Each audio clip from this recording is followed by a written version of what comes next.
అన్న వాళ్ళ ఊరు ఉంటుంది, లక్ష్మారెడ్డి అనే ఊరు ఆవంచ ఉంటుంది.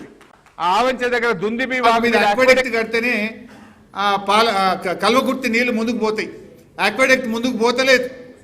ఆ వాగు మీద ఎండల్లో పోయి మేము అక్కడ ఉండి ఈ సమ్మర్లో ఈ అక్వాడక్ట్ పూర్తి కావాలని మొత్తం ఫోర్సిబుల్గా ఇంజనీర్లందరినీ కూర్చోబెట్టి, కాంట్రాక్టర్ని కూర్చోబెట్టి ఆ రాత్రి అక్కడనే అన్నవాళ్ళ ఇంట్లో డాబా మీద వండుకున్నాం. ఏసీ రూమ్లలో వండుకోలే, మేము పైన డాబా మీద వండుకొని వెంటబడి ఒక్క సీజన్లో అక్వాడక్ట్ కట్టి ఒక్క కాళేశ్వరంలోనే కల్వకుర్తిలోనే 3,13,000 ఎకరాలకు మహబూబ్ నగర్ జిల్లాలో నీళ్ళు ఇచ్చింది బీఆర్ఎస్. సో అది ఎందుకు చెప్పే ప్రయత్నం చేసిన అంటే అప్పటికి మనకు నీళ్లు వాడుకుందామంటే ఛాన్స్ లేదు.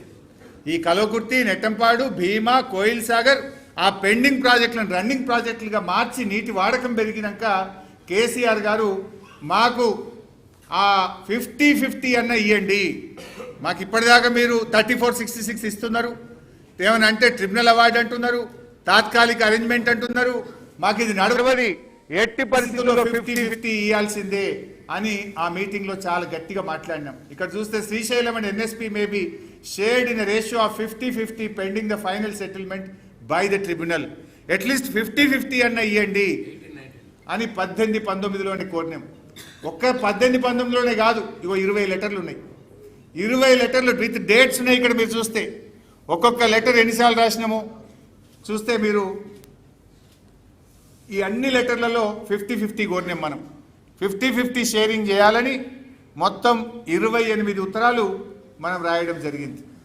బీఆర్ఎస్ పార్టీ 299కు పర్మనెంట్గా రాసిచ్చింది, మరణ శాసనం రాసింది అనే చిల్లర మాటలు మాట్లాడుతున్నారు. మరి నిజంగా రాసిచ్చిన వాళ్ళు అయితే 50-50 ఇవ్వమని 28 ఉత్తరాలు రాస్తారా? అసలు 299కు కేసీఆర్ గారు ఒప్పుకుంటే మొదటి అపెక్స్ కౌన్సిల్లో ఇంకెప్పుడు వేస్తావు ట్రిబ్యునల్లో నిలదీస్తాడా? రెండవ అపెక్స్ కౌన్సిల్లో ఇంకా 7 ఏళ్ళు అయింది నా తెలంగాణ నీళ్ల కోసం ఎదురు చూస్తుంది, ఎప్పుడు ఇస్తావని నిలదీస్తాడా? సుప్రీంకోర్టుకు వెళ్తారా? ఎందుకు కేసీఆర్ గారు ఇన్ని 28 ఉత్తరాలు రాస్తారా? అంటే ప్రతి నిమిషం కేసీఆర్ గారు కేంద్రం మీద పోరాడిండు, ప్రధానమంత్రికి లేఖలు రాసిండ్రు, కేంద్రాన్ని మెడలు వంచి ఒప్పించి ఇవాళ కృష్ణా జలాల పునః పంపిణీకి సెక్షన్ 3 సాధించిందే కేసీఆర్ గారు. ఇవాళ వీళ్ళు పచ్చి అబద్ధాలు 299 ఒప్పుకున్నారు, మరణ శాసనం ఎవరు రాసిండ్రు? చూడండి 50-50 నిష్పత్తిలో జరగాలని 28 లేఖలు ఇవాళ బీఆర్ఎస్ ప్రభుత్వం రాసింది. ఇందాక ముఖ్యమంత్రి మాట్లాడింది ఇందాకనే చూపించాను. సెకండ్ అపెక్స్ కౌన్సిల్ లో ఇక పర్మనెంట్ గా రాసి ఇచ్చిందంటే సెకండ్ అపెక్స్ కౌన్సిల్ లో అసలు నీళ్ల గురించి ముచ్చటే లేదు, ఓన్లీ ఫర్ ఇయర్. ఇక్కడ చూడండి మీరు ఇక 2023లో మనం బాగా పోరాడి అసలు 66-34 లేకుండానే కేఆర్ఎంఎల్ అగ్రిమెంట్ చేసినాం 2023లో. ఏం మాట్లాడింది మన సెక్రటరీ కూడా నేను ఇక్కడ చదివి వినిపిస్తా మీకు. ఇది కేఆర్ఎంబి మినిట్స్, 17వ కేఆర్ఎంబి మినిట్స్, మొత్తం 40 పేజీలు ఉంది. అందులో ఒక్క పారాగ్రాఫ్ ఇక్కడ పెట్టినరు. ఎంత గట్టిగా ఆ రోజు బీఆర్ఎస్ ప్రభుత్వం పోరాడిందో ఒకసారి చదివి వినిపిస్తా. Page number 7, water sharing. In response, Chief Secretary Telangana stated that Telangana refused to give consent for 66-34 arrangements earlier.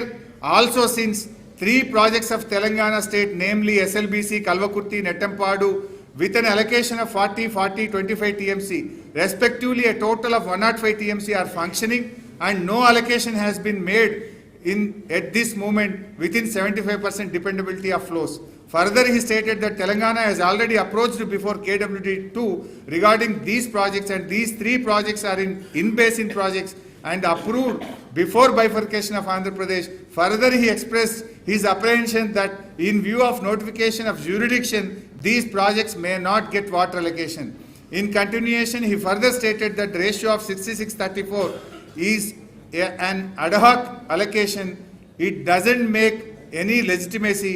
The ad hoc arrangement of 66-34 has nothing to do with KWDT1. This was done by the on the basis of analysis of administrative officers. And cheptu, this working arrangement was made for the year only.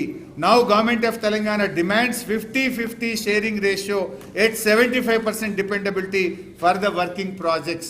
ఇట్లా అనేక సందర్భం ఇందులో చాలా గట్టి కొట్లాడింది. Special Chief Secretary Telangana responded saying that these projects are functioning without proper allocation of water. The approvals for these projects could not be obtained for want of hydrology without proper allocation of water. These are surplus-based projects and are operating before formation of the Telangana state. ఇట్లా చెప్తూ లాస్ట్లో చాలా గట్టిగా after ఏమైందనేది ఇక్కడ ఉంది. Special CS Telangana stated that board can't have this working arrangements continuously and board is not empowered to make any working arrangement without consensus and refuses to accept the working arrangement of 6634 and demands for sharing of 50-50 and requested to address the issue to DOWR, RD and GR. Further, he suggested that in absence of consensus, the decision on water sharing ratio for distribution of water to the states, the working arrangements can be prepared by 3-member committee as per the requirements of both the states. ఇదంతా మన తెలంగాణ మాట్లాడింది. దీని మీద వాళ్ళు ఏమన్నారో చూద్దాం. After detailed deliberations, the board decided to refer the matter to DOWR RD for decision by the Apex Council. Further, board expressed that in absence of consensus for sharing of water for the current year 2023-24, working arrangements can be made by 3-member committee according to the water requirements of both the states. అంటే 66-34కు consensus రాలేదు. ఈ విషయాన్ని apex కౌన్సిల్కు పంపిస్తున్నాము. మరి ఈ సంవత్సరం తాత్కాలికంగా వాడుకోవడానికి ఒక కమిటీ వేసి రాష్ట్రాల అవసరాల ఆధారంగా వాడుకుందాం. అంటే మనం అంత గట్టిగా కొట్లాడితే ఈ డెసిషన్ వచ్చింది to the water requirements of both the states as and when. అంటే 2023లో అసలు 66-34 లేకుండానే కేఆర్ఎంబి అగ్రిమెంట్ చేసింది. ఎందుకు ఈ పాయింట్ స్ట్రెస్ చేస్తున్నా అంటే మనం పోయినాక మళ్ళీ వీళ్ళు వచ్చి తెచ్చింది దాన్ని కొట్లాడి 6634 లేకుండానే మనం ఈ కేఆర్ఎంబి 17th బోర్డు మీటింగ్లో మనం మీట్ చేసుకున్నాం.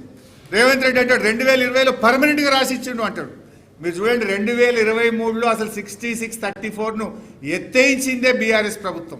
కంటిన్యూస్గా 21-22లో కొట్లాడినాం, 22-23లో కొట్లాడినాం, 23-24లో కొట్లాడినాం, 50-50 ఇవ్వాలని 28 ఉత్తరాలు రాసినాం.